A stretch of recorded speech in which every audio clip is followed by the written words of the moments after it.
हो गया खत्म। तो 2000 क्या बोलते हैं 21 का डिस्कशन शुरू करें। तो 23 22 हो गया, 21 का देखते हैं। बाकी इनके डाउट्स अभी भी है, मैं चाहता हूँ 2-3 बार पहले खुद ट्राई करो, डिफरेंट डिफरेंट अप्रोच से कोशिश करो, नहीं हो तो एंड में डाउट क्लास में पूछो आप। इसमें भी ऐसा कर सकते हैं सैटरडे संडे आप चाहो तो 9 to 11 डाउट क्लास ही रख सकते हैं, संडे या सैटरडे। ये है, चलो तो 21 का देख लेते हैं।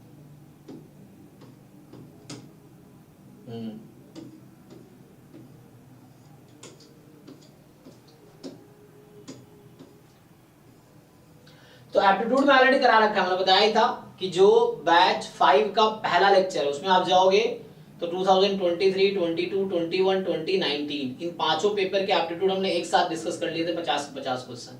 वहां जाके देखो आप वीडियो और सॉल्व करो खुद से। फिर भी कुछ क्वेश्चन नहीं समझ आ रहा तो डाउट क्लास में पूछो। तभी मैं एप्टीट्यूड डिस्कस नहीं करता हूँ, एप्टीट्यूड ऑलरेडी डिस्कस कर चुका हूं मैं। तो यहां से स्टार्ट करता हूं, है ना। एप्टीट्यूड ऑलरेडी डिस्कस कर चुके हैं बैच 5 का पहला लेक्चर में ही, पहले और दूसरे लेक्चर में, 2 लेक्चर में ही कर लिए थे। चलिए यहां से कंटिन्यू करते हैं। तो ये जो क्वेश्चन मैं हिंट दूंगा, बाकी आपको सॉल्व करना है, ठीक है। तो मैं अभी हिंट दूंगा और आपको सॉल्व करना है, सॉल्व करके आने हैं, नेक्स्ट क्लास में फिर डाउट अपने पूछने हैं आपको। ओके, सो देखिए x कोई non constant positive random variable है, non constant positive random variable है, ex 9 है। तो पूछ रहा है the following statement is true, तो ex आपका 9 है। तो एक अप्रोच इसका होता है कि कोई भी आप एक ऐसा रैंडम वेरिएबल अज्यूम कर लो जो नॉन पॉजिटिव हो, जैसे x ले लो आप यूनिफॉर्म 0 18। एक तो ये अप्रोच आपका है, आप ये कर सकते हो, एक अप्रोच आपका ये है। दूसरा है कि आप ये एग्जांपल अप्रोच हो गया, उससे ऑप्शन एलिमिनेट हो जाएंगे। दूसरा ऑप्शन है कि हाँ हाँ, तो ये आपका मार्कोव इनइक्वालिटी से हो जाएगा और ये आपका जेनसेंस इनइक्वालिटी से हो जाएगा, दोनों मिक्स कर दिया है। तो जेनसेंस इनइक्वालिटी यहां लगाइए और मार्कोव इनइक्वालिटी यहां लगाइए तो आपका आंसर आ जाएगा, ठीक है, बिना एग्जांपल लिए। फिर एग्जांपल नहीं लेंगे तो भी चल जाएगा। एग्जांपल लेना एक अलग अप्रोच था, मैं 2 मेथड बताया हूं, एक मेथड एग्जांपल से, दूसरा मेथड है आप सीधा सीधा इनइक्वालिटी यूज कीजिए। तो ये मार्कोव्स एंड चेबीशेव नहीं जेनसेंस इनइक्वालिटी से हो जाएगा। ये जो क्वेश्चन है WT स्टैंडर्ड ब्राउनियन मोशन है, देन वेरिएंस ऑफ दिस। तो मैंने बताया ही था आप लोगों को W1 जो है नॉर्मल 01 है, W2 नॉर्मल 02 है, यही ना, नॉर्मल WT नॉर्मल 0T। लेकिन ये दोनों इंडिपेंडेंट नहीं है, तो आप इंडिपेंडेंट, हालांकि इसका थ्योरम डायरेक्टली लिखा दिया था मैंने। तो पूछ रहा है कि variance of, so variance of W1 and W1 into W2 क्या होगा। तो डायरेक्टली ओपन कर सकते हैं या देख लो, इसका फॉर्मूला डायरेक्टली भी है, WT1 इनटू WT2 का वेरिएंस, डायरेक्ट इसका फॉर्मूला लिखा दिया होगा मैंने, देख लो 1T1 + T। हाँ, तो उससे आ गया होगा। तो ये मैंने क्लास में लिखा दिए थे। So variance of WT1 into WT2, mean of WT1 into WT2, covariance of WT1 WT2, इस तरह के फॉर्मूले हमने क्लास में लिखाए हैं, तो आपको यूज कर लीजिए तो आ जाएगा, है ना। तो इसका फॉर्मूला डायरेक्ट था, तो उसको यूज करके आ जाएगा, इजीली देख लीजिए। अब देखो मान लो ये अब दोबारा पूछने से अच्छा है ना कि आपको क्या करना है, बैच 5 का प्लेलिस्ट में जाना है, वहां पे देखना है कि ये ब्राउनियन मोशन जब हम पढ़ा रहे थे तो वो जो फॉर्मूले थे जो आप भूल चुके हो या आपने नोट्स नहीं बनाए, तो वहां से एक बार फिर से देख लो, क्योंकि दोबारा परेशान करने से क्या फायदा, आपको सीखना ही तो है। तो आप वहां जाके एक बार दोबारा देख लो कि फॉर्मूले क्या क्या है, उस फॉर्मूले को यूज करके खुद सॉल्व कर लो, आप कर दोगे सॉल्व, तो डाउट पूछना ही नहीं पड़ेगा। ये है। तो जब ब्राउनियन मोशन जब हम पढ़ा रहे हैं तो आप जाके देखिए, वहां पे ये क्वेश्चन ऑलरेडी सॉल्व करवा चुका हूं, क्योंकि सारे क्वेश्चन तो एक बार सॉल्व हो ही चुके हैं टॉपिक वाइज, अब ईयर वाइज कर रहे हैं एक साथ, है ना। आपको फिर भी 2-3 बार और करना पड़ेगा कॉन्फिडेंस के लिए।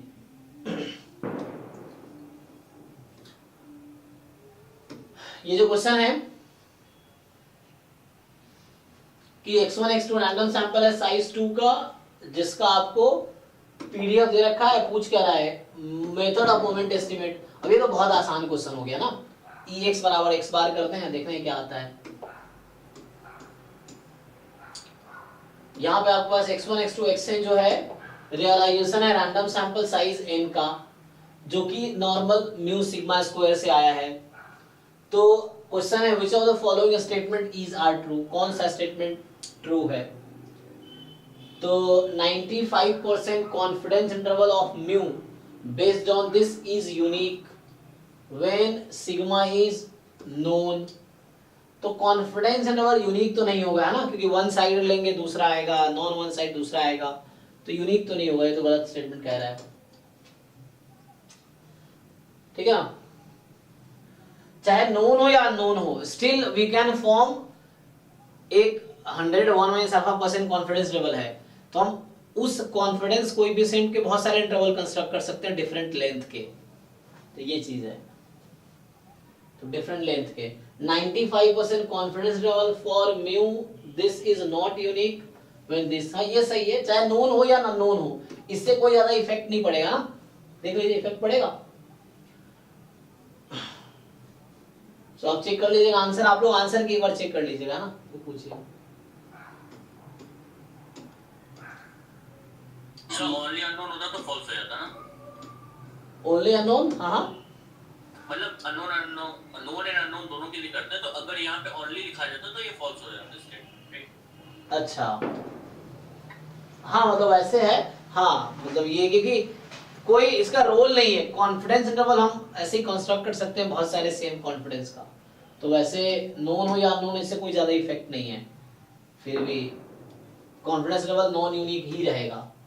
यहाँ भी नॉन यूनिक होता तो ये ट्रू ऑप्शन होता, ये चीज नॉट यूनिक होता तो ठीक है। आप समझ रहे हो, आप कह रहे हैं कि हाँ जरूरी नहीं, नॉन अननोन से कोई फर्क नहीं पड़ेगा। ये क्वेश्चन है कि x1 x2 xn जो है रैंडम सैंपल है साइज n का फ्रॉम नॉर्मल 0 सिग्मा स्क्वायर। अब for a given sigma more than 0 if alpha denote the joint PDF है ना, joint PDF of this, S आपको सेट ऑफ दे रखा है फंक्शंस, T1 है समेशन xi स्क्वायर, T2 है x bar का whole square. तो for any positive integer v and any alpha 0 1, ठीक है। तो बोल क्या रहा है ये, टेस्टिंग सिग्मा 1 है, सिग्मा मोर देन 1 है एट अ लेवल अल्फा, तो which one of the following statement is true, तो कौन सा स्टेटमेंट ट्रू है। तो ये तो आप कर सकते हैं लाइक्लीहुड रेशियो टेस्ट लगा के, इनको याद होगा डायरेक्टली भी कर सकते हैं आप, ये है, नहीं तो लाइक्लीहुड रेशियो टेस्ट लगा के इजीली आ जाएगा। यहाँ पे सिग्मा का मेरे यूज करना पड़ेगा, लेकिन सिग्मा क्या है यहाँ पे ना, हाँ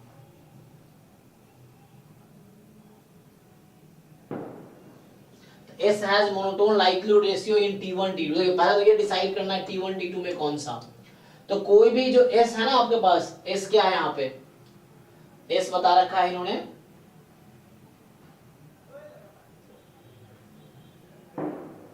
इसमें S क्या यूज किया है, इस किसका नोटेशन है ये, S ये है ना set of family of distribution है ना, तो दिस फैमिली ऑफ डिस्ट्रीब्यूशन बोलते हैं इसको, फैमिली ऑफ पीडीएफ्स है। सो इस फैमिली ऑफ डिस्ट्रीब्यूशन के लिए it has monotone likelihood ratio in T1 in T2। पहले आप बताइए, आपको याद है थ्योरम, ये थ्योरम था कि it has monotone likelihood ratio in what, which statistics, sufficient statistics. So कोई भी फैमिली ऑफ डिस्ट्रीब्यूशन है, it will have monotone likelihood ratio, या at least जो exponential family के members हैं, it has monotone likelihood ratio property in sense of sufficient estimator। तो sufficient estimator क्या है देख लीजिए आप, इसके sufficient estimator क्या है, तो आप बताइए यहाँ पे सिग्मा स्क्वायर के लिए sufficient estimator कौन सा आएगा, नॉर्मल 0 सिग्मा स्क्वायर है, मीन तो नोन है, तो क्या लगता है सिग्मा स्क्वायर के लिए कौन सा sufficient estimator आएगा, है ना, आई थिंक T1 ही आएगा। आप वो लिखेंगे पीडीएफ तो दिख जाएगा इजीली, पीडीएफ लिखेंगे मीन 0 है ना, तो पीडीएफ क्या आएगा e की पावर माइनस है ना summation xi square upon sigma square, हाँ तो समेशन xi स्क्वायर ही आएगा, तो T1, तो ये ऑप्शन तो ऐसे ही बाहर हो गया, अब बाहर हो गया, तो ये दोनों ऐसे ही बाहर हो गया, ये ऑप्शन आउट हो गया, क्योंकि मोनोटोन लाइक्लीहुड रेशियो जो होता है वो in terms of as a function of sufficient estimator होता है, ये थ्योरम है।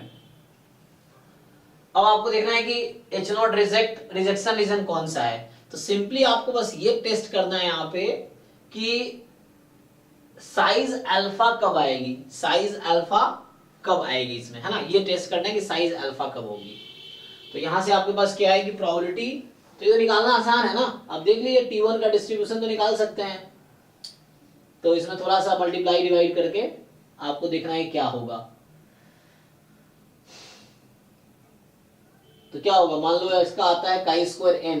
मैं पूछता हूं आपसे, chi square n more than chi square n alpha किसके इक्वल आएगा? जिनको नोटेशन क्लियर है बताइए। काई स्क्वायर एन मोर देन, हाँ 1 minus alpha. तो है ना, तो जो हम लोग नोटेशन यूज कर रहे थे काई स्क्वायर एन अल्फा, इसका मतलब आई की प्रोबेबिलिटी अल्फा, इधर 1 माइनस अल्फा है। अब आप चेक कीजिए फिर से,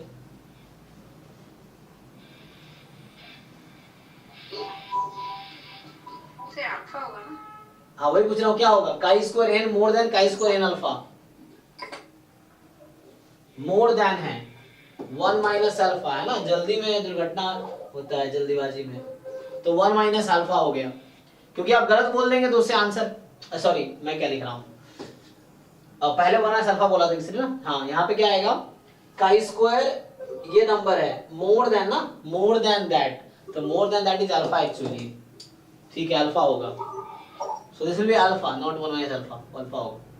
तो आपसे पूछा क्या है, साइज अल्फा था ना यहाँ पे, तो साइज अल्फा है इसका, तो अल्फा साइज है जब, तो पहला ऑप्शन करेक्ट है, दूसरा गलत हो गया, क्योंकि यहाँ पे साइज आएगा 1 माइनस अल्फा, अगर ये लिखेंगे तो इसका अल्फा, पहला ऑप्शन करेक्ट है, कुछ नहीं करना इसमें ज्यादा।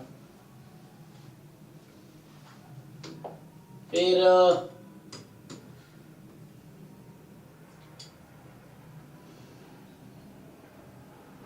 यहाँ पे जो है आपको बोल रहा है कि X Y be the two random variable such that, ये जॉइंट पीएमएफ है, उसका सम 1 है, ठीक है, जॉइंट पीएमएफ का सम 1 है ना, जॉइंट पीएमएफ का सम 1 है, और पीआईजे आपके पास ये है, ठीक है। Suppose that realisation of the random sample of size 60, तो n की वैल्यू 60 है, from joint distribution X Y gives this, तो x बराबर 1 y बराबर 1, दोनों 1 है, ऐसे 10 आउटकम है 1 1 वाला, मतलब 1 1 जो है आउट ऐसे 10 है, इसके फ्रीक्वेंसी 10 है समझ लीजिए, या मल्टीप्लिसिटी 10 है। फिर ऐसे ही 1 0 वाले 20 है, 0 1 वाले 20 है, 0 0 वाले 10 है। अब पूछ रहा है nij डिनोट द फ्रीक्वेंसी, ठीक है ना, तो ये फ्रीक्वेंसी है ij, तो ये 1 1 की फ्रीक्वेंसी 10 है, 1 0 की फ्रीक्वेंसी 20, 0 1 की फ्रीक्वेंसी 20 एंड 0 0 की फ्रीक्वेंसी 10 है। If the chi-square test of independence is used, so the chi-square test of independence is used to test, तो ये है जो joint PMF is a product of marginal PMF, यहाँ joint PMF is not equal to product of marginal, मतलब ये independent not independent, for the at least one pair ij, okay। तो कह रहा है कौन सा ऑप्शन,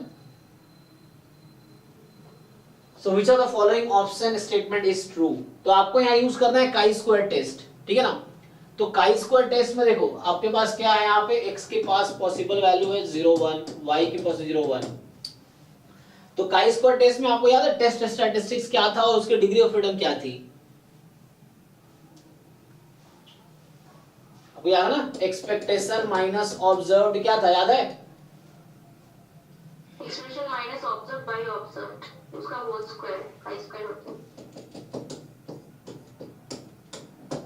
इसका समेशन, तो ये आपको यूज करना है यहाँ पे। ये भी हमने आई थिंक डिस्कस किया होगा जब काई स्क्वायर टेस्ट पढ़ रहे थे, देखिए डिस्कस किया ही होगा। तो डिग्री ऑफ फ्रीडम क्या होती है इस केस में, याद है,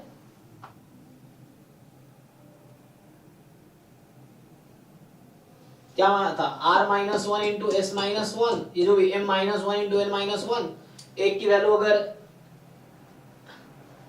यहाँ कितनी वैल्यू है 2 है ना, तो 2 minus 1 into chi square 1 degree of freedom होगा।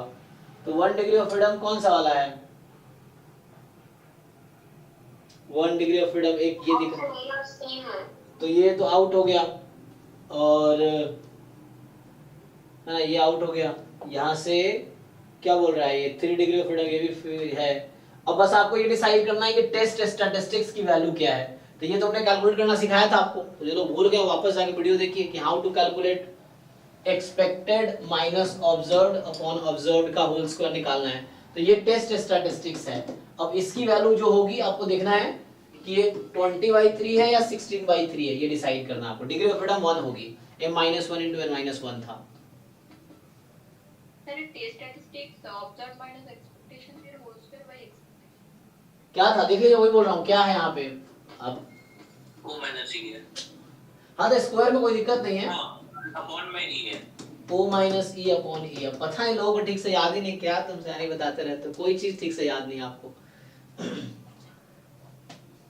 सो o माइनस ई अपॉन ई का होल स्क्वायर, ठीक है, देख लीजिए एक बार। क्योंकि रिवीजन नहीं करते, इसका सबसे बड़ी वजह है कि आप रिवीजन नहीं करते।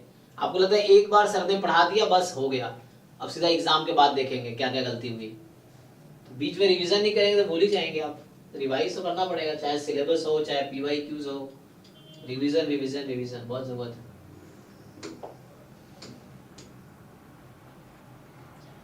ये थिंक अब सिलेबस में नहीं है, ये पहले सिलेबस में था, ये अब सिलेबस में नहीं है। केंडाल्स टाउ को है ये, देखिए एक बार सिलेबस में है ये वर्ड है। अच्छा तो इसका फॉर्मूला हमने ओके, तो केंडाल्स, अच्छा Kendall's tau coefficient, Spearman's Kendall's tau coefficient है इस बार नहीं। ओके तो यहाँ पे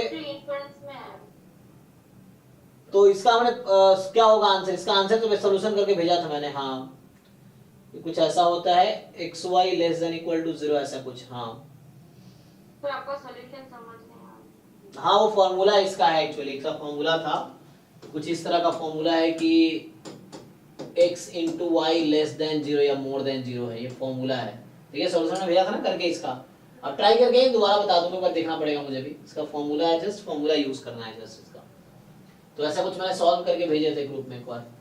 तो टाउ कोएफिशिएंट, हाँ तो उससे कुछ शायद ये आंसर आया था, ये कोई एक आंसर आया था, उसमें सॉल्व किया था हमने।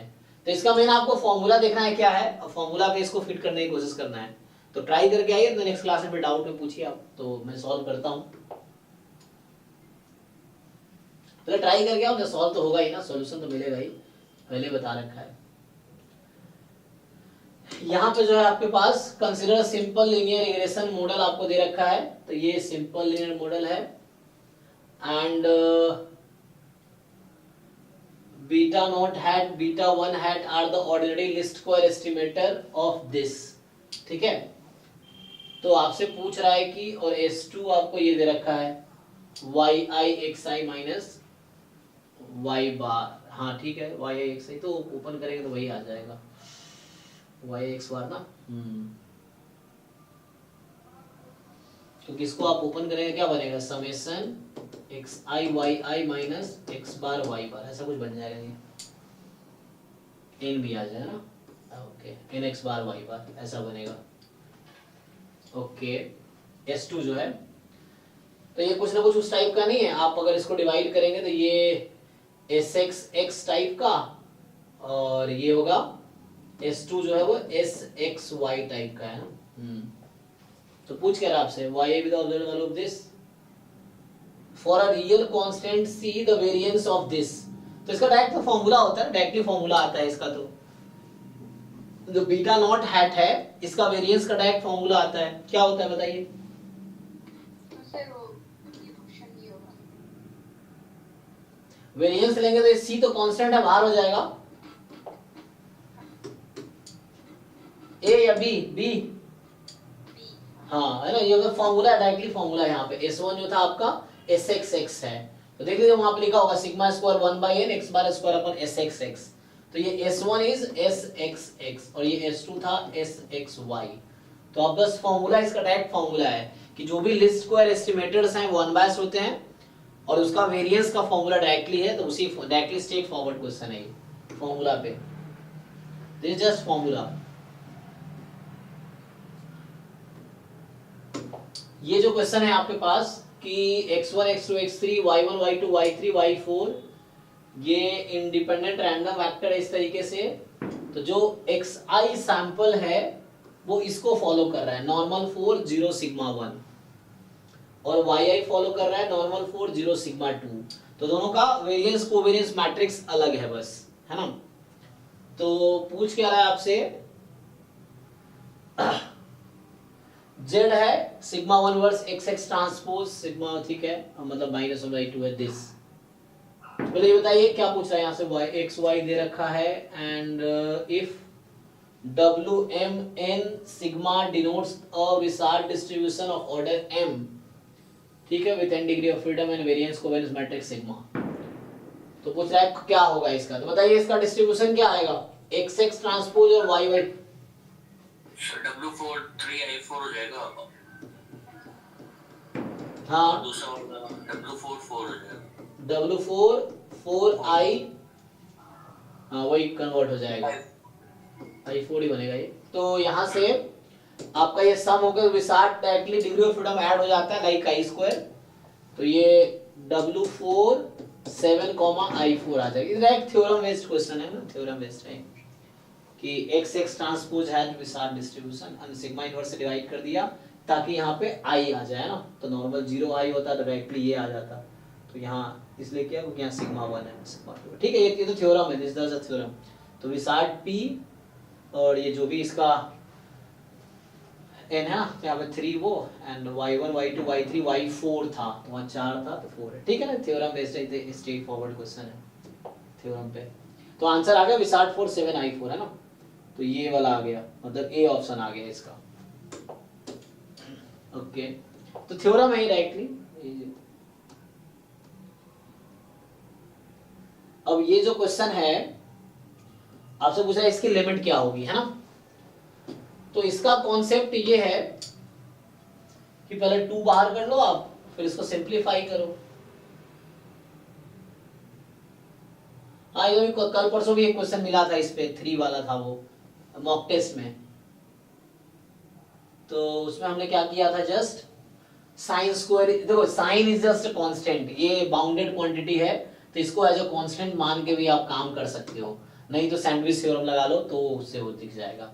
साइन स्क्वायर 0 से 1 के बीच में। तो पहले तो ये है कि इसमें से 2 की पावर n बाहर करो, तो ये 2 की पावर n, और उसकी पावर यहाँ देखो, यहाँ भी n कॉमन है, तो ये 1/n into 1/2 minus cos 1/n ऐसा बनेगा। तो ये n खत्म, ये बनेगा आपका। जब इन्फिनिटी लगाओगे तो cos 1/∞ 0, cos 0 1, 2/1 खत्म, ये 2 आ जाएगा, सिर्फ 2 बच जाएगा। तो मैंने ये वाला और ये वाला कॉमन निकाल दिया। अब बचा क्या, 1 प्लस n, अभी k बोल देता हूँ इसको मैं, क्योंकि sine square is a bounded quantity, 0 1 के बीच का कोई कांस्टेंट ही रहेगा। और यहाँ पे जो है ऊपर में 1/n, और इंटू में फिर से वही 2 माइनस cos 1/n। तो इसका लिमिट क्या होता था, अच्छा n टेंस टू इंफिनिटी है, लेकिन n टेंस टू इंफिनिटी है, तो इंफिनिटी की पावर 0 है ये। So how do you find, log लेते हो, लॉग ले लो, ये l है, आप लॉग ले लीजिए। तो लॉग l बराबर ये 2 हो चुका है लिमिट लगाने के बाद, इट विल जस्ट बी 2। तो ये हो गया log 2 प्लस ये आ जाएगा log 1 प्लस n के अपॉन n, है ना। अब आपको n टेस्ट उसको हटा सकते हैं, वो क्या है ना, इनटू में 1 बाई आ जाएगा 2 माइनस cos 1/n। तो n टेंस टू इंफिनिटी पे इसकी वैल्यू तो 1 ही हो जाएगी, तो ये कोई इफेक्ट नहीं करेगा। अब इसकी limit n tends to infinity पे क्या आएगी बताइए कोई, 0 हो जाएगी, है ना, 0 हो जाएगी सिंपली, n, क्योंकि ये बाउंडेड क्वांटिटी है। तो sine square is just a bounded quantity, sine square n है, तो ऐसा साइन स्क्वायर इंफिनिटी होगा, तो बाउंडेड से कोई इफेक्ट नहीं करेगा। तो ये जस्ट आपका 0 हो जाएगा। तो यहाँ से log l बराबर log 2, तो l बराबर 2 आ जाएगा आपका आंसर। तो आंसर चेक कर सकते हैं आप, इसका आंसर 2 होगा, ऑफिशियल आंसर के देख लेना, है ना।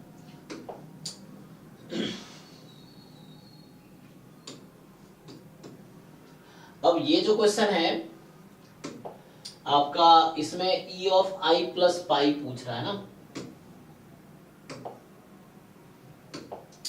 सो ये कह रहा है कि y की वैल्यू यहाँ से यहाँ तक, x यहाँ से यहाँ तक है। हाँ, तो पोलर फॉर्म में कन्वर्ट हो जाएगा, इसको पोलर फॉर्म में ले जाओ, कोई दिक्कत नहीं, ग्राफ बना के दिख जाएगा। You convert into polar form, हो जाएगा, इसका सॉल्व हो जाएगा। कोई वेरिएबल में चेंज करने की जरूरत नहीं है और ऑर्डर भी चेंज करने की जरूरत नहीं है। ये 1/r r dr d theta. अब ये ग्राफ देख के आपको r का आइडिया लगेगा क्या r और वो होगा, उससे आ जाएगा। ए आपके पास ये मैट्रिक्स है I3 3 क्रॉस के आइडेंटिटी मैट्रिक्स है। तो पूछ रहा है कि नलिटी ऑफ दिस 5a। तो सिंपल एक काम करना है हमें, तो क्या पूछ रहा है आपसे, nullity of this matrix equals. तो अगर आप रैंक निकाल पाओ तो आसान है। तो मुझे ये बताइए यहाँ से a जो है, a का रैंक 3 है, आप चेक करेंगे तो नहीं, कैसे बता रहा हूं मैं, क्योंकि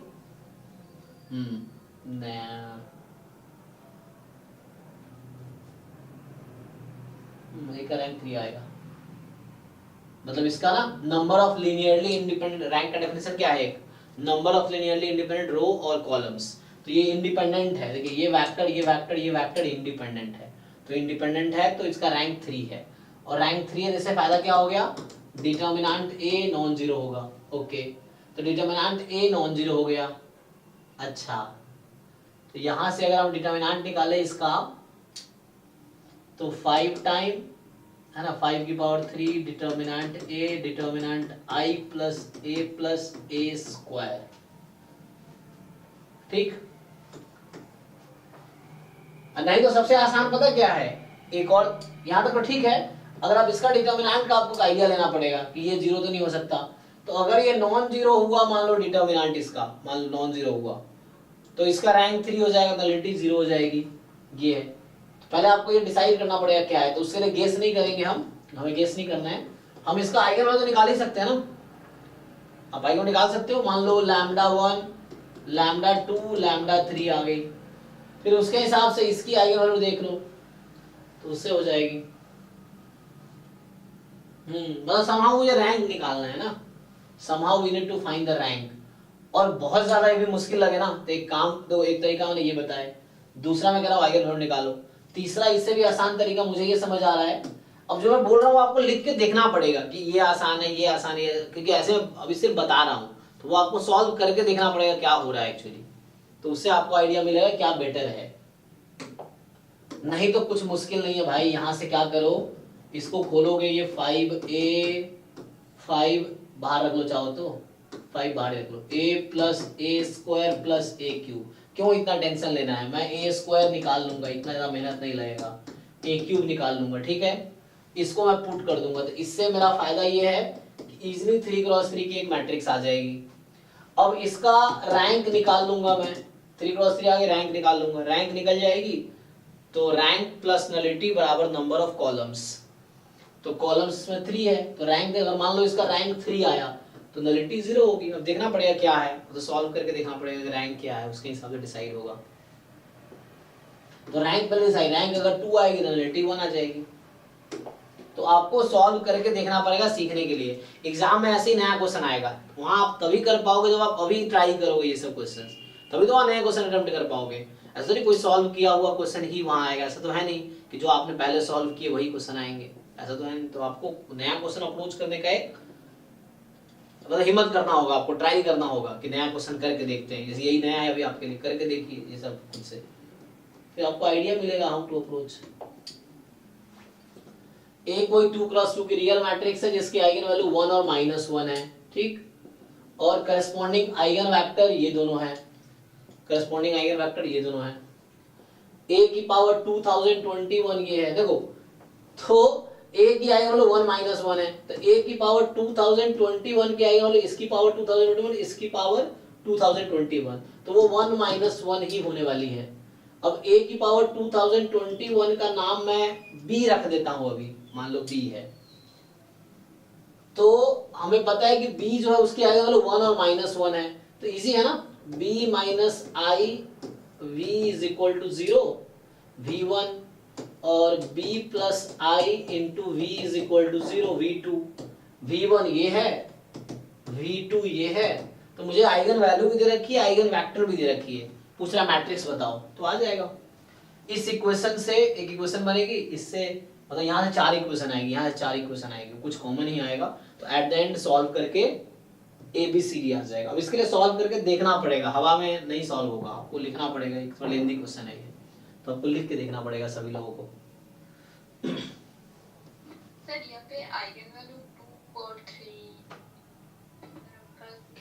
क्या क्या क्या? आइगन वैल्यू यहाँ पे 1 और -1, सपोज आइगन वैल्यू 2 और -2 और लाइक 4 5 10। हाँ, तो वो अलग क्वेश्चन होता। तो यहाँ जिन्होंने क्वेश्चन बनाया उनका पर्पस यही था कि a की पावर 2021 का आइगन वैल्यू सेम ही आ जाएगी, वो उस पर्पस से ही क्वेश्चन उन्होंने बनाए हैं। वरना 2 होता a की आइगन वैल्यू तो उसकी a की पावर 2021 हो जाती, 2 की पावर 2021 हो जाती फिर आइगन वैल्यू a की पावर उसकी, तो लेंथी क्वेश्चन होता। तो इसलिए उसका पर्पस यही था कि पावर लेने में भी सेम आ जाए।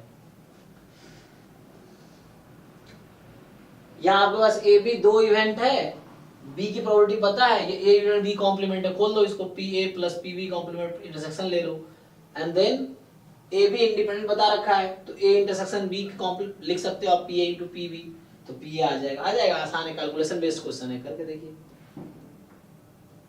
यहाँ 15 नंबर जो क्वेश्चन है आपके पास कि ये बोल रहा है आपसे कि क्या करना है हमें, एक फेयर डाई है उसको रोल किया ट्वाइस, 2 बार, X Y denote the outcome of the first and second role.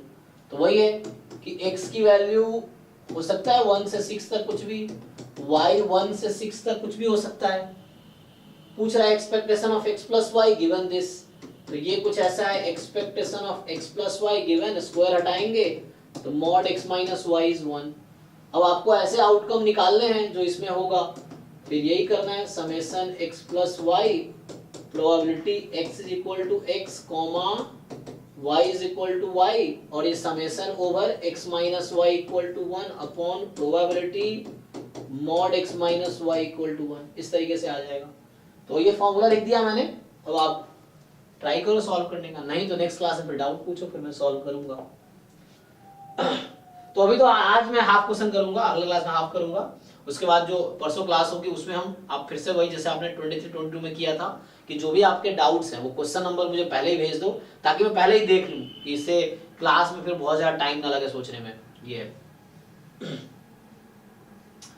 ये सीडीएफ दे रखा है आपको, तो सीडीएफ की प्रॉपर्टी यूज कीजिए, और सियानी आपके लिए स्पेशली ये है कि जो पेपर आपने सॉल्व कर लिए उसको भी दोबारा तिबारा चौथी पांचवी बार सॉल्व कीजिए। आपके डाउट्स में देखा था, शायद ये भी आपका डाउट था उसमें शायद, तो जो भी डाउट्स आपके हैं, है ना, तो उसको आप रिपीटेडली फिर से सॉल्व कीजिए, फिर से ट्राई कीजिए, टाइम दीजिए, नए क्वेश्चन अटेम्प्ट करने की कोशिश कीजिए। वही यही कॉन्फिडेंस, यही ट्राई एग्जाम में करना पड़ेगा। अगर यहाँ हिम्मत नहीं करेंगे ट्राई करने का, तो एग्जाम में आपसे बिल्कुल हिम्मत नहीं होगा। तो घर पे भी नए क्वेश्चन ट्राई करने की, सॉल्व करने की कोशिश कीजिए, अलग अलग अप्रोच ट्राई कीजिए, ये है। तो आप इसे सॉल्व कीजिए। यहाँ क्या सीडीएफ दे रखा है आपको, एन एक इवेंट दे रखा है, अब ए जो है यूनियन ऑफ ए आईज है, तो आपको डिसाइड करना है इसका यूनियन किसके इक्वल होगा, तो है ना। तो आपको बता दूं मैं, यूनियन जब आप लेंगे ना इसका, तो ये a प्लस एप्सिलॉन है, 3 माइनस एप्सिलॉन है ना। तो ये a इवेंट एक्चुअली a निकल के आएगी ओपन सेट 1,3, ध्यान दीजिए आप, क्योंकि ये वैल्यू इसमें 1 कभी भी इंक्लूड नहीं होगा, चाहे n कुछ भी ले लो, 3 कभी भी इंक्लूड नहीं होगा चाहे आप n कुछ भी ले लो। तो a इवेंट एक्चुअली ये है यहाँ पे, ठीक है। और आप एक नोटिस करेंगे यहाँ पे ऐसा है, a1 superset, a2 superset, a3 superset, ऐसा होता जा रहा है। तो ये जो सेट लिखी हुई है ना, ये थ्योरम है actually, limit of an n tends to infinity, this is a, and जो आपको 1 3 निकल के आएगा ओपन इंटरवल 1 3 होगा ये। तो आपसे पूछ रहा है, ये इवेंट दे रखा, पूछ रहा है x बिलोंग्स टू दिस, तो आपको यहाँ निकालना है कि x की वैल्यू 1 से 3 के बीच होने की क्या प्रोबेबिलिटी है, what is probability x being between 1 and 3, ये निकालना है आपको।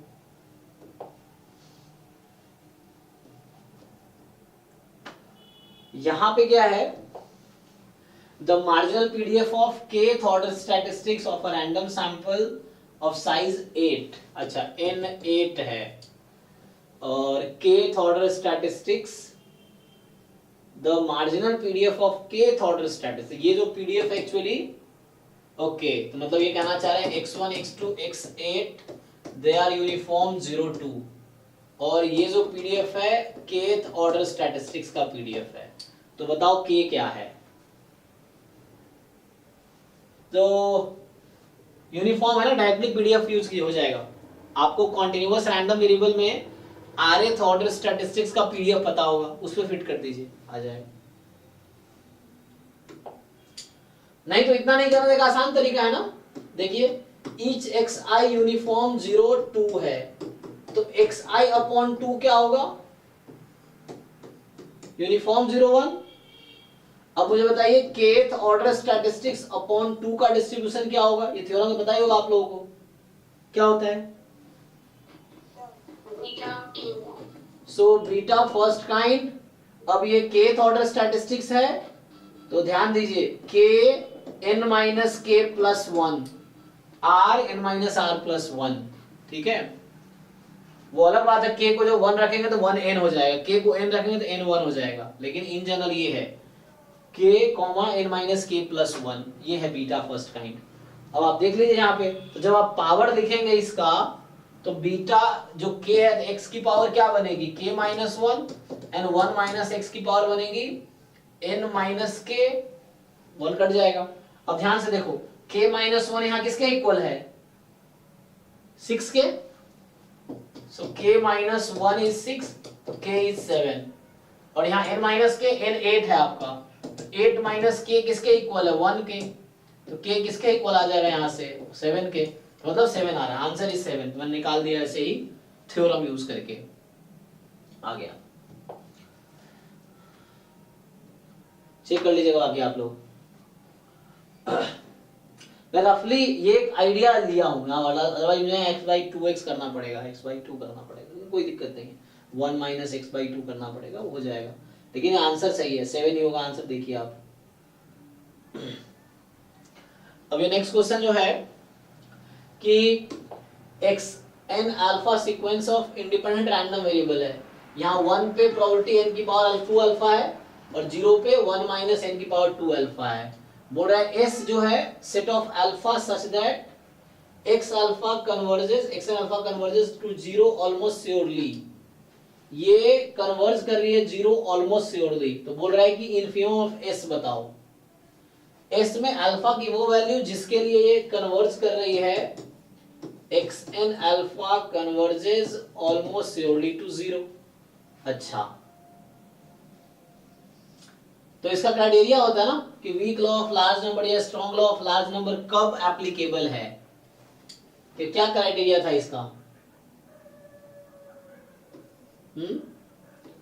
Variance of xn alpha upon क्या था, n square, this should be finite, ऐसा कुछ देख लीजिए, तो वो क्राइटेरिया यूज हो जाएगा शायद।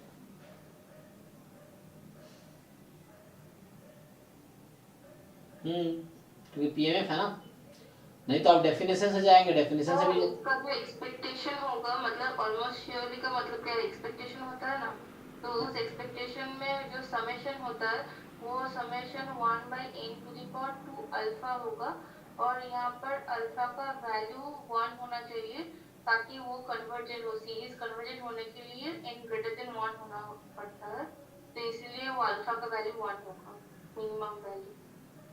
अच्छा, ऐसा है क्या, आपने ऐसे सॉल्व करवाया था पहले, ठीक है।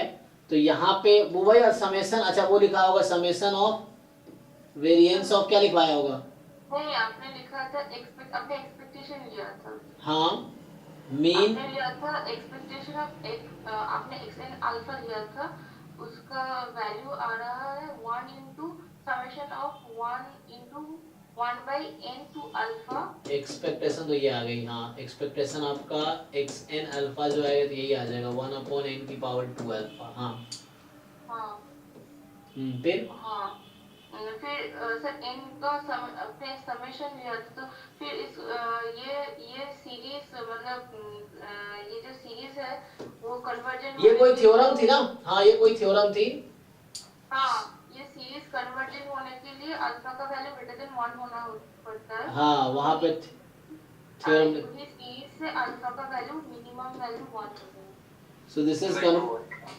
this is convergent if 2n more than 1, n more than 1/2 ना, n more than 1/2, तो यहाँ देखिए आंसर क्या होगा, 0.50 आंसर होगा, हाँ मतलब 2 अल्फा 1 होगा minimum alpha alpha, not n, sorry, ये पावर जो है ना 2 अल्फा मोर देन 1 होना चाहिए कन्वर्जेंट होने के लिए, तो अल्फा मोर देन 1/2 होगा। ये एक्चुअली उसका थ्योरम है। सर ऑलमोस्ट श्योरली का ये थ्योरम सर। हाँ, ऑलमोस्ट श्योर कन्वर्जेंस का थ्योरम है। तो वहां जाके देखिए, जब मैंने ऑलमोस्ट श्योर कन्वर्जेंस थ्योरी पढ़ा रहा था तो उसके 2-3 क्लास में मैंने यही पढ़ाए थे, आप उसके वीडियोस देखिए, वहां जाके समझ आएगा ये थ्योरी था। तो यहाँ वो थ्योरम था, वो थ्योरम यहाँ यूज कर रहे हैं हम। इस तरह से कुछ थ्योरम था वहां पे। कोई नहीं, सॉल्व करके आइए, दोबारा पूछिए, कोई दिक्कत नहीं, दोबारा कराएंगे। ये है यहाँ पे क्या है, ये भी हालांकि मुश्किल नहीं है, आपको वो करना पड़ेगा, थोड़ा सा ट्रांसफॉर्मेशन इसमें है कि फिर से वही यूनिफॉर्म 02 है, तो आपको पता है xi यूनिफॉर्म 02 है, तो xi/2 यूनिफॉर्म 01 हो जाएगा, तो वो एक काम यहाँ करना है। फिर लॉग है तो ये समेशन हो जाएगा, इधर आ जाएगा, थोड़ा सा ट्रांसफॉर्मेशन है इसमें। तो एक तो ये है कि अगर x यूनिफॉर्म 01 है तो -2 log x का स्क्वायर 2 होता है, तो वो वाला यूज होगा यहाँ पे ये। तो उससे ट्रांसफॉर्मेशन इसमें खूब है, आप ट्राई कीजिए, उससे आ जाएगा। और एक्चुअली ये कहीं ना कहीं एवरेज आ जाएगा, तो Zn converges almost surely to, तो Zn कहीं ना कहीं किसी रैंडम वेरिएबल का एवरेज होगा, W बार मान लीजिए, तो पता है W bar converges almost surely to E of W1, तो ये आ जाता है। ये इस थ्योरम का नाम है strong law of large number, तो उससे हो जाएगा ये सॉल्व। यहाँ आपके पास सिंपल है ये कि एक मार्कोव चेन है और तो पूछ रहा है कि एक्सपेक्टेड हो, तो ये जो है ना, अगर आपको पता है ना x अगर बर्नौली है तो x की पावर 2k क्या फॉलो करेगा, बर्नौली। हाँ ये बर्नौली विधि, यहाँ कहीं ना कहीं वही कॉन्सेप्ट यूज होना है कि पावर कुछ भी ले लेंगे बर्नौली ही रहेगा। तो यहाँ x 2k actually Bernoulli distribution follow करेगा, क्योंकि यहाँ देखिए ना, हाँ mu11 का वैल्यू लगेगा। यस जो भी है वो देख लेते हैं। तो अभी x की पावर 2k, तो समेशन x की पावर 2k तो बर्नौली ही रहेगा, तो इसका मीन कितना आ जाएगा, तो पहले आपको निकालना पड़ेगा ना, 50 आ जाएगा सर, मतलब समेशन 100 हो गया और फिर हाँ तो यहाँ से हाफ हाफ हाफ हाफ है ना, ठीक है, तो इनिशियली वैसा है तो भी वही रहेगा। हाँ 50 इसका आंसर है, 50 ही है, देखिएगा, हाँ तो उससे आ जाएगा। एक का 1/2 तो 50 ही आ जाएगा।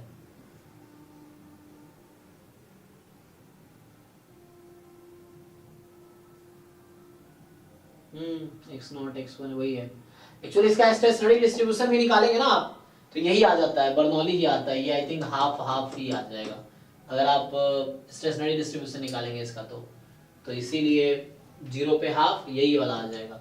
तो बर्नौली रहेगा तो हाफ, सम करेंगे 100 टाइम, तो हाफ इंटू 150 आ जाएगा आंसर।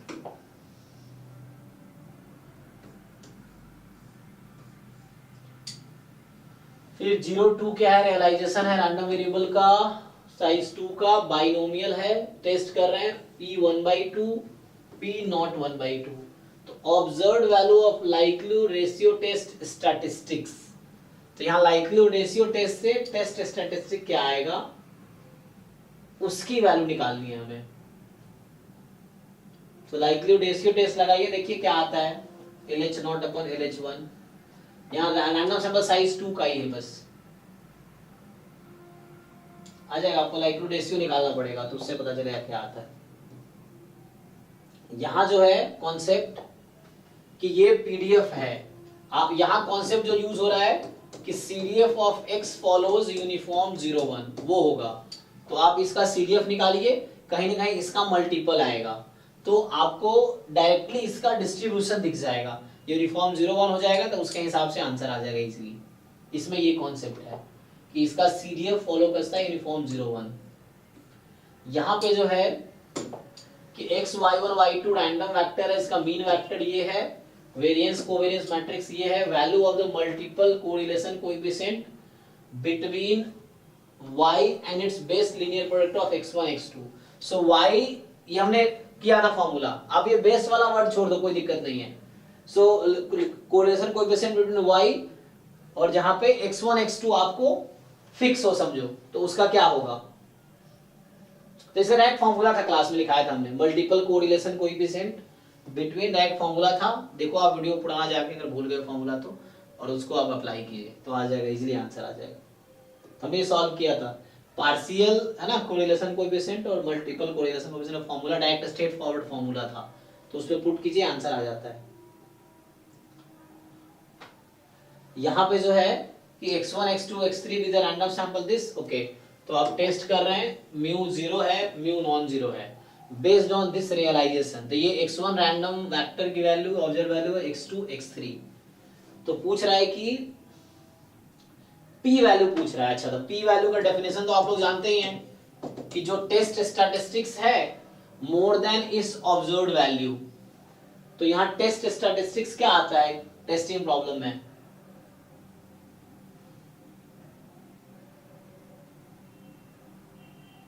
याद है किसी को? अच्छा, अगर सिंपल वर्सेस सिंपल होता तो सॉरी, मतलब अगर नॉर्मल डिस्ट्रीब्यूशन नॉर्मली होता तो म्यू बराबर 0 अगेंस्ट म्यू नॉट 0, इसका क्रिटिकल रीजन क्या आता? आपने उसको लिया था 2 इनटू प्रोबेबिलिटी वैल्यू लिया था, और उसके बाद उसको x माइनस म्यू और सिग्मा इनवर्स, मतलब उसको जो वैल्यू सैंपल साइज है उसका कैलकुलेशन करके फिर आया था। हाँ आ जाएगा। देखिए यहाँ जैसे अगर सिंपल नॉर्मल रैंडम वेरिएबल है तो यहाँ पे आता है x बार माइनस, मतलब जो भी है x बार आप सिंपल मोर देन k ले सकते हैं, नॉट इक्वल टू है ना, तो x बार मोर देन k, x बार माइनस, हाँ x बार मोर देन k, इस तरह से आ जाएगा क्रिटिकल रीजन, मॉड x बार मोर देन k आएगा। तो यहाँ भी कुछ ऐसे ही आएगा, तो यहाँ पे मॉड x बार, 2 इनटू लिया था सर। हाँ 2 इसलिए ले रहे होंगे, 2 साइडेड है ना, तो इसलिए 2 इनटू लिया था।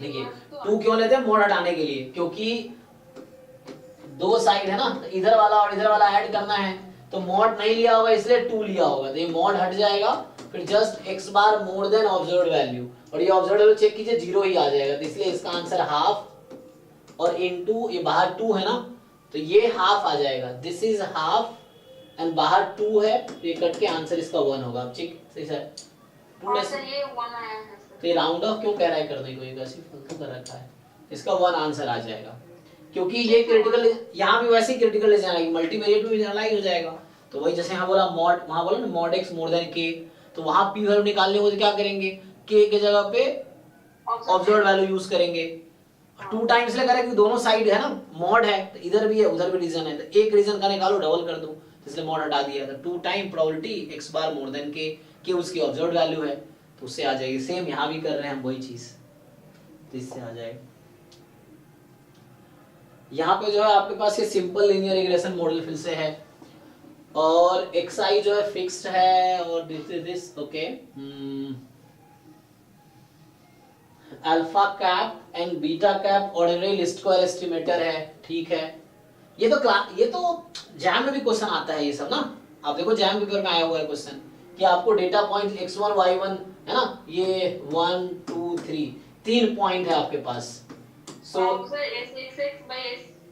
हाँ मतलब जैम में ये क्वेश्चन हम लोग करवाते हैं, तो जैम में भी ये सब क्वेश्चन आया हुआ है ऑलरेडी कि जो अल्फा रिग्रेशन का तो जी covariance xy upon variance xy है ना, या sxy upon sxx, so summation xi minus x bar yi minus y bar upon summation xi minus x bar का होल स्क्वायर, इसकी बस ऑब्जर्व्ड वैल्यू आपको निकालनी है समहाउ, तो ये तो दे रखा है, इजी है ये तो, क्लास जैम में भी इस तरह क्वेश्चन आया, जैम के पीवाई को आप रिग्रेशन करेंगे तो वहां भी सेम कॉन्सेप्ट यूज हो रहा है जो यहाँ यूज हो रहा है, क्योंकि सिंपल लीनियर रिग्रेशन जैम में भी है। ये यहाँ आपको दे रखा है कि एक फंक्शन दे दिया आपको, अब आपसे पूछ रहा है कि x 0 है या x इरेशनल है, तो फंक्शन है x cube sign x, x p upon q form का है, ठीक है ना, p अपॉन जहां p q इंटीजर है और gcd 1 है, तो रेशनल है तो 1 अपॉन q है इसका वैल्यू, तो पूछ रहा है कि आपसे which of the following statement is true, क्या फंक्शन कॉन्टिन्यूअस नहीं है 0 पे, फंक्शन डिफरेंशिएबल नहीं है 0 पे, फंक्शन है ना, तो आपसे पूछ रहा है कि फंक्शन दिया हुआ है सर, हाँ जो सेट और गिवन मतलब डिवाइडेड बाय 0, मतलब इसका नहीं डिवाइड नहीं है, माइनस है इसका। देखिए यहाँ 3 तरह का नोटेशन है, this meaning division, this meaning given, this meaning subtraction. आपका ना बैक स्लैश, फॉरवर्ड स्लैश और एक वर्टिकल लाइन है।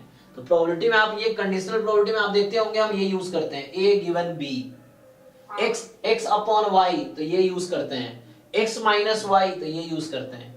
तो यहाँ पे ये माइनस का साइन है, दिस इज अ सब्ट्रैक्शन, इसका मीनिंग है माइनस, तो माइनस ना लिख के लोग ऐसा लिखता है। सो ये फॉरवर्ड स्लैश बोलते हैं इसको हम लोग। सो ये हो गया माइनस है।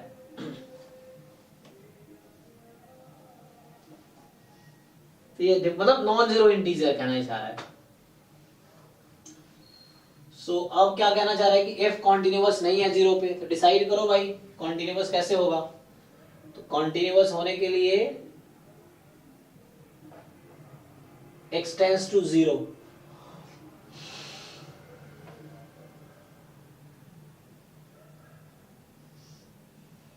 if is not continuous ही तो होगा कैसे? सर, क्योंकि वो तो 0 पॉइंट की विदाउट 0 पॉइंट वो 1/q हो रहा है, और पहले वो पर तो x 0 पे वो जैसे x tends to zero fx निकालते हैं। अच्छा f0 क्या है? तो f0 तो यहाँ से जीरो आ जाएगी, 0 आ जाएगा। Limit x tends to zero निकालना है मुझे। तो जीरो के नेबरहुड रैशनल भी हो सकता है, इररेशनल भी हो सकता है। सर 0 क्योंकि sin x बाउंडेड है, sin x बाउंडेड है, क्यूब तो वो तो 0 ही हो जाएगा। तो उसका चक्कर नहीं है, अब हमें x टेंड्स टू इंफिनिटी लिखनी है। तो x इररेशनल है तो जीरो हो जाएगा, रेशनल है तो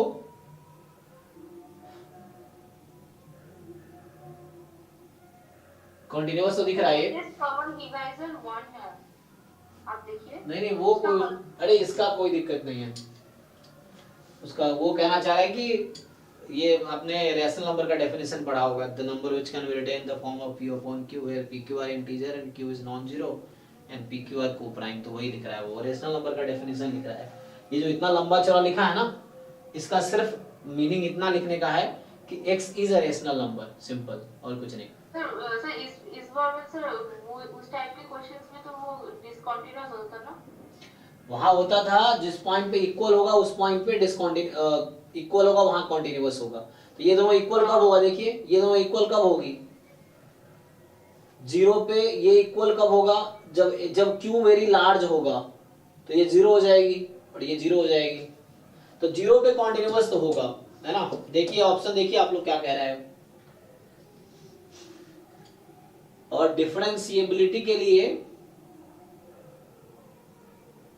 आपको f' 0 निकालना पड़ेगा। डिफरेंशिएबिलिटी के लिए f' 0 निकालना पड़ेगा। लिमिट x टेंड्स टू 0, तो रुकिए मैं डिफरेंशिएबिलिटी चेक करता हूं, टाइम है ना हमारे पास। तो डिफरेंशिएबिलिटी के लिए हमें क्या करना होगा कि f' 0 निकालना पड़ेगा। क्या होगा?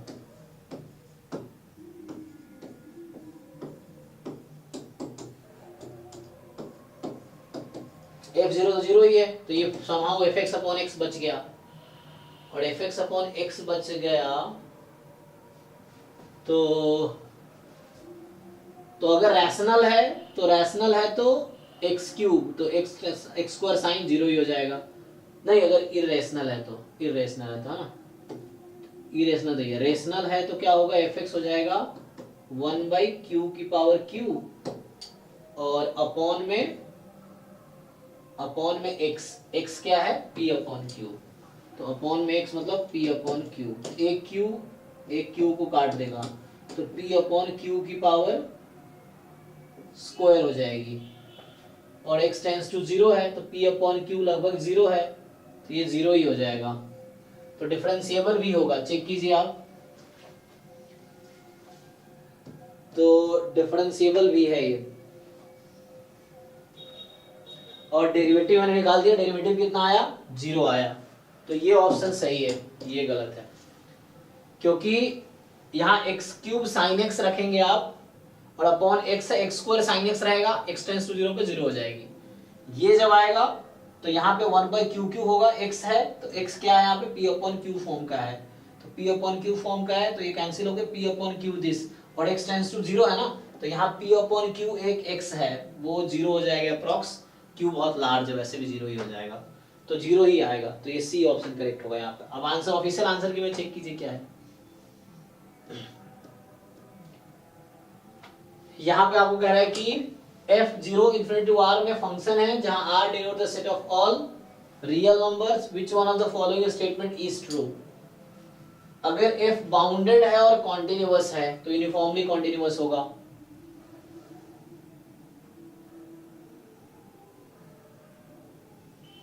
ये सब थ्योरम बेस्ड क्वेश्चन है, थ्योरम का स्टेटमेंट याद है तो कर पाएंगे आप। f यूनिफॉर्मली कॉन्टिन्यूअस है तो लिमिट इंफिनिटी पे एग्जिस्ट करेगी। नहीं, इसका कन्वर्स होता है, इसका ना कन्वर्स होता है कि अगर लिमिट इंफिनिटी पे एग्जिस्ट कर रही है तो यूनिफॉर्मली कॉन्टिन्यूअस होगा। ये जरूरी नहीं ट्रू है, पर चेक करना आप लोग। f अगर यूनिफॉर्मली कॉन्टिन्यूअस है then function this, f uniformly continuous है, gx fx sin x है तो ये भी यूनिफॉर्मली कॉन्टिन्यूअस होगा क्योंकि ये बाउंडेड है ना, और यूनिफॉर्मली कॉन्टिन्यूअस, ये तो ट्रू स्टेटमेंट है हमें, है ना। अच्छा पूछा क्या है, which of the following is true, एक मिनट, तो ये sin x है और sin इंफिनिटी पे क्या लिमिट एग्जिस्ट करेगी? ओ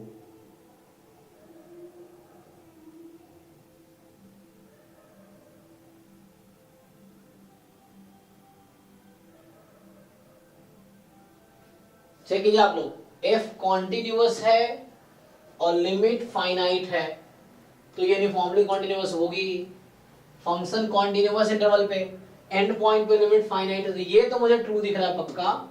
यहाँ डाउट है, बाउंडेड है, यहाँ क्लोज इंटरवल होना चाहिए, है ना, बाउंडेड होना क्लोज इंटरवल होगा और कॉन्टिन्यूअस तो ऐसा होगा। यहाँ कन्वर्स ये सही नहीं है, ये होगा तो ऐसा होगा, ऐसा जरूरी नहीं है। मतलब दिस एंड कॉन्टिन्यूअस है, ये भी है और कॉन्टिन्यूअस ये तो गलत है, ये भी आई थिंक गलत है। f यूनिफॉर्मली कॉन्टिन्यूअस है तो ये जरूरी नहीं है क्योंकि इन्फिनिटी पे यहाँ लिमिट एग्जिस्ट नहीं करेगी, तो ये जरूरी नहीं है इन्फिनिटी पे लिमिट। आप लोग ऑफिशियल आंसर की देख लेना एक बार क्या है इसमें, ठीक है ना, ठीक है ना। हाँ, क्योंकि यहाँ पे प्रॉब्लम ये है कि वैसा नहीं है, कॉन्टिन्यूअस है और लिमिट एग्जिस्ट करे एंड पॉइंट पे तो ऐसा होगा।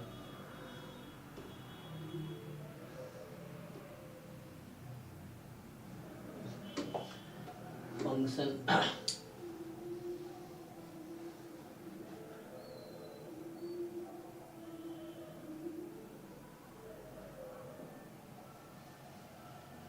नहीं होगा ये। 28वें में कह रहा है कि इसका हमने बताया था अप्रोच कि ये डिफरेंशिएबल फंक्शन है, f00 है और बता रखा है f'0 प्लस 2f0 पॉजिटिव है, तो f' plus 2fx more than for all x belongs to r। तो पूछ रहा है कि कौन सा स्टेटमेंट ट्रू है। देखिए तो ये हर x पे होल्ड कर रहा है और हमें पता है ये क्यों दिया है, ताकि आप यहाँ x को 0 रख के चेक कर सको। तो यहाँ ये हिंट है कि f00 सिर्फ इसलिए दिया है ताकि आप यहाँ 0 रखो, ये हर रियल नंबर के लिए होल्ड करता है, 0 रखो आप। तो यहाँ से f'0 प्लस 2f0 और f0 0 दे रखा है तो f'0 मोर देन 0 है। और इसका क्या मीनिंग है बताइए? तो ये 0 पे इंक्रीजिंग है ना, फंक्शन इज इंक्रीजिंग ऑन 0। तो यहाँ पे ये कहना चाह रहा है कि जब x more than 0 function positive, सही बात है, ये है।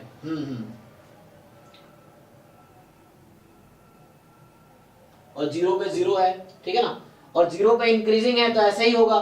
देखिए फंक्शन चूंकि डिफरेंशिएबल है और 0 पे फंक्शन इंक्रीजिंग है तो मतलब जब वैल्यू नेगेटिव से पॉजिटिव हो रही होगी x तो फंक्शन इंक्रीज कर रही है। तो इस तरह ग्राफ होगा रफली इसका फंक्शन का। तो ये क्या चाह रहा था, fx जब x पॉजिटिव है तो फंक्शन पॉजिटिव है, सही बात। x नेगेटिव जब x नेगेटिव है, सही बात है, क्योंकि फंक्शन इंक्रीजिंग है। और f0 0 है बस, बाकी और किसी पॉइंट पे 0 तो है नहीं, तो इसका मतलब यही ट्रू ऑप्शन हो जाएगा। देख लीजिए ये है, यही ट्रू ऑप्शन है क्योंकि 0 पे इंक्रीज कर रही है।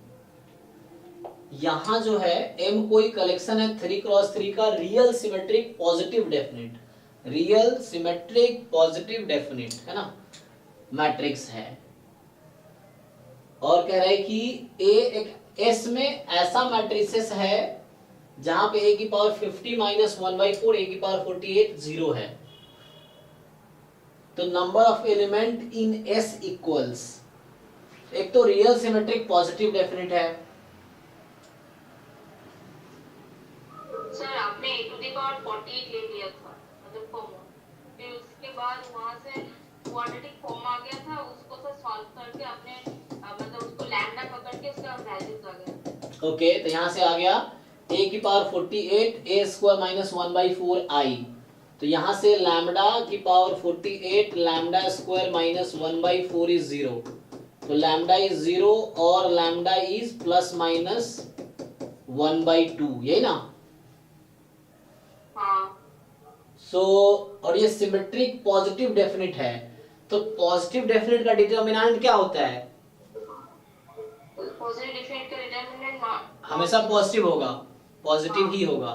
तो ये लैम्डा तो आइगन वैल्यू हो नहीं सकती, और लैम्डा माइनस 1/2 भी नहीं हो सकती। तो लैम्डा 1/2 पॉसिबल है ना। एक मिनट, तो कहना क्या जा रहा है? नंबर ऑफ एलिमेंट कितना? नंबर ऑफ एलिमेंट्स बोल रहे हो तो हाँ, ऐसे कितने मैट्रिसेस होंगे जो इसको सेटिस्फाई कर रहा होगा?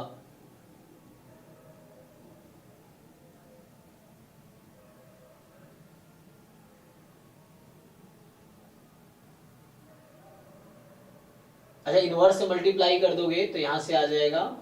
हाँ,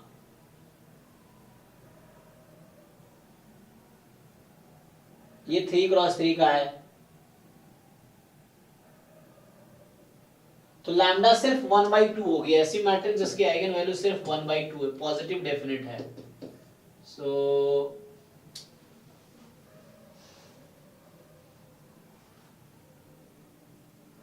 number of elements in S, तो S में कितने मैट्रिक्स बनेंगे? ये जॉर्डन कैनोनिकल फॉर्म पे इसको फिट कर सकते हैं हम लोग। तो उस पे फिट करेंगे तो 0 ब्लॉक का एक होगा, और देखो इसका जो कैरेक्टरिस्टिक पॉलिनोमियल होगा डिग्री 3 का ही तो होगा, है ना। जो कैरेक्टरिस्टिक पॉलिनोमियल होगा वो डिग्री 3 का होगा, और इसके पास एक ही आइगन वैल्यू 1/2 है। इसका क्या मतलब है कि इसका कैरेक्टरिस्टिक पॉलिनोमियल जो बनेगा ना, लैम्डा माइनस 1/2 का क्यूब बराबर 0, यही हो सकता है।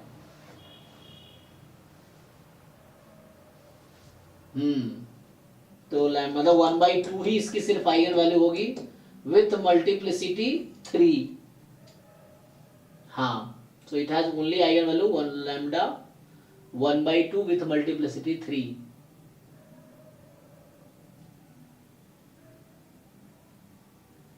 और इसका जो मिनिमल पॉलिनोमियल होगा ना वो ये होगा।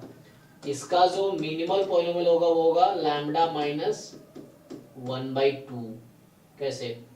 क्योंकि minimal polynomial divides the annihilating polynomial.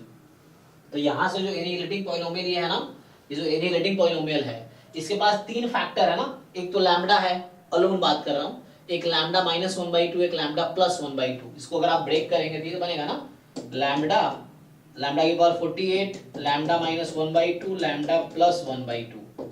लेकिन ये पॉजिटिव डेफिनेट है तो ये तो आइगन वैल्यू होगी नहीं, ये भी नहीं होगी।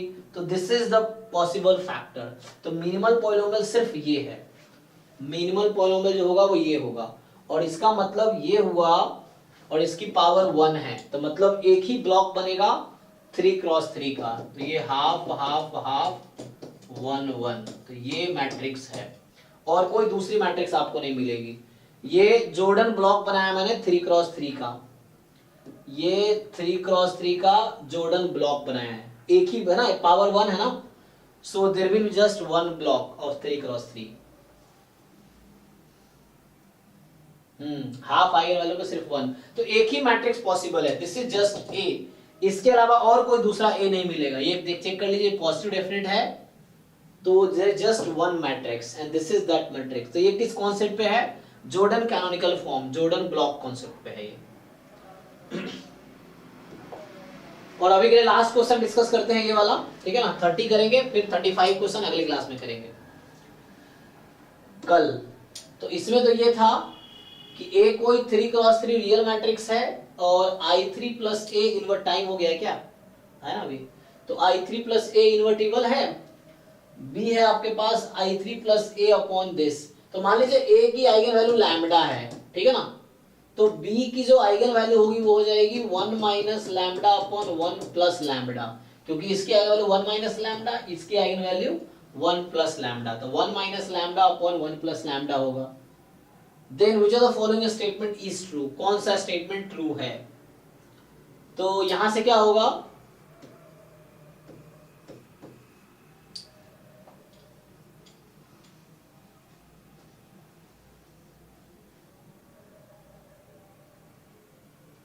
देखिए क्या होगा। तो ये कहना चाह रहा है कि अगर B ऑर्थोगोनल है तो A इन्वर्टिबल होगा, अगर B ऑर्थोगोनल है तो all eigen value of A are real.